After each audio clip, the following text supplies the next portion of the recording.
દુર્ભા હલવાયા જમ લે હું થયું પાહુ અને પેટ્રોલ પતી ગયું એ હે તો હું કર્યો હો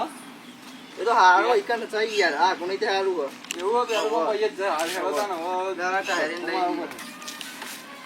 આ કોમ કરી આ તો પેલા કીધું હતી તો આયા હતા આપણે મને શું કહો પેટ્રોલ પતી જાય યાર કાલે જ 20 રૂપિયાનો નખાયો એટલે મેં આજે પતીએ જ ઓહો હવે એનું તો ચાલશે તમે વારી જેવી વાત કરો